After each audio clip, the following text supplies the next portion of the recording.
Ooh, what's up, Watching Sunday fams? Back with another video. We just saw Alita.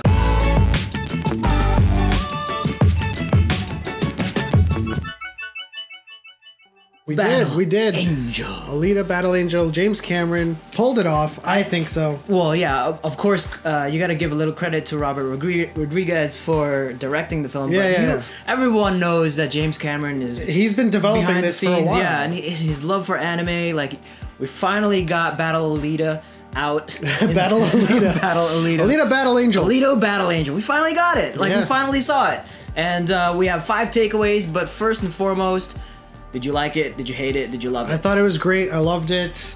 It brought back a lot of memories, a lot of frames I saw just like here and there peppered in. Yeah. To the movie, I was just like, that is like straight out of the anime. It was almost like everything that you can remember without actually watching the anime.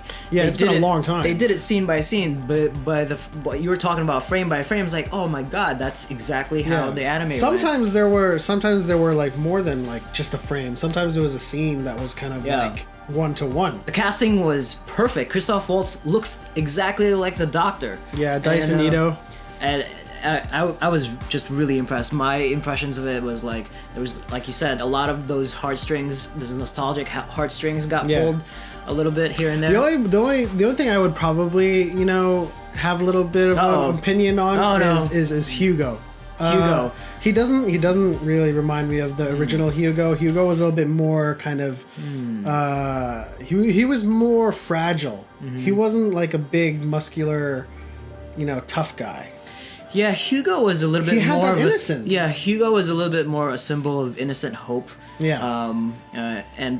But Hugo was also in the anime like kind of that ruffian as well, But he was like a little rascal kind of ruffian. He wasn't like a tough guy punk. I actually liked the Hugo. I liked the performance, but I'm just saying in terms of casting, there was a disconnect between Hugo and the actor that they chose. I can see why that could be like a little wrinkle in the.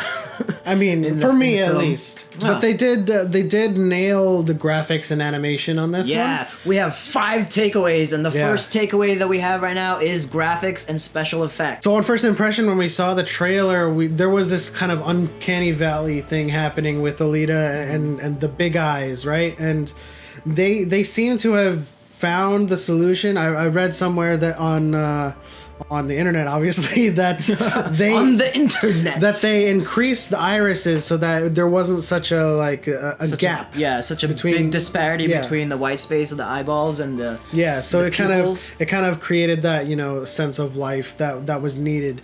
It looked very, very enthusiastic because obviously it was CG facial animation, but I still felt emotion from her. Yeah, what I will say is like. When you're first introduced to it, the scenes, you kind of get you need a little bit of time to kind of adjust to the setting, like just like when you turn off the lights, you need a little bit of time. But like while we were watching it, there was like the ultimate test is when you have water in specularity these graphics, test. right? And when you first see Alita immersed in water, it was just so spectacular. Like the graphics was just top notch. I think Weta did an amazing job. The animation also was spot on. They kind of called it some kind of Kuntz combat or something like that, but obviously it's very stylistically familiar with Shaolin. It was very Shaolin, Kung Fu. Jeet Kune Do. Jeet Kune Do. Kung Fu-ish. Yeah, I've seen those moves.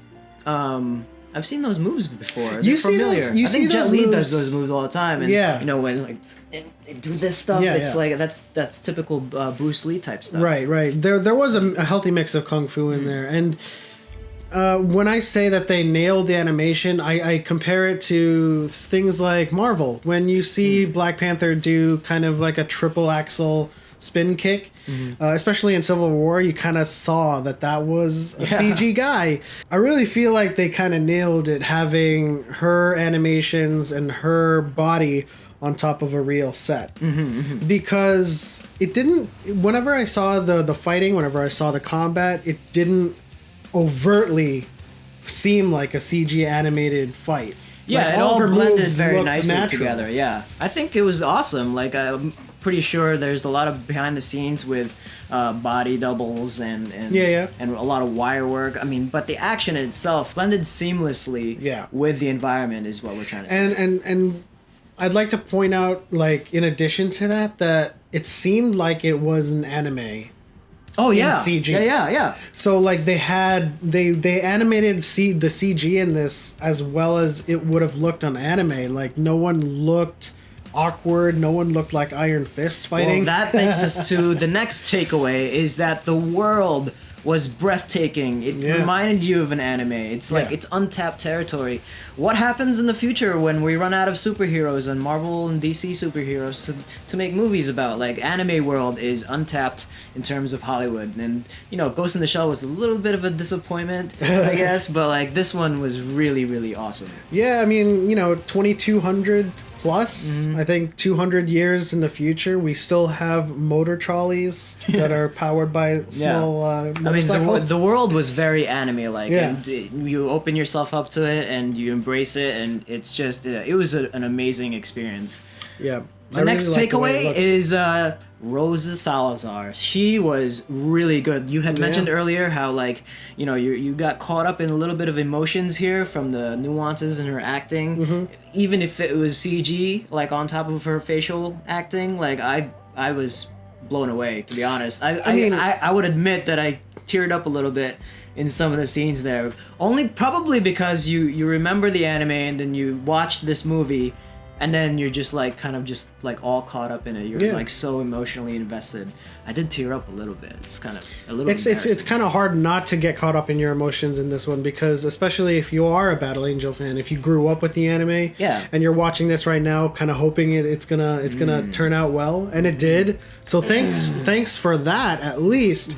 A lot of the scenes where she has to display some very extreme emotions, a lot of sadness, sorrow, and even anger when they have to purse their lips or when they have to kind of scrunch their eyebrows. It really came out really well.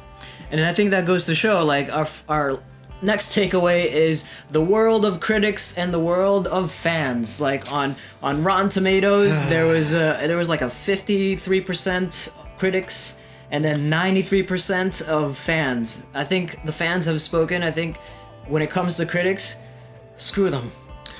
Pretty much. That's what I say. Like, critics just do not own the movies. Their opinions are just like so off these days. The last couple of years, the critics have gotten it severely wrong on so many levels, and I think what's missing from them is a little bit of empathy.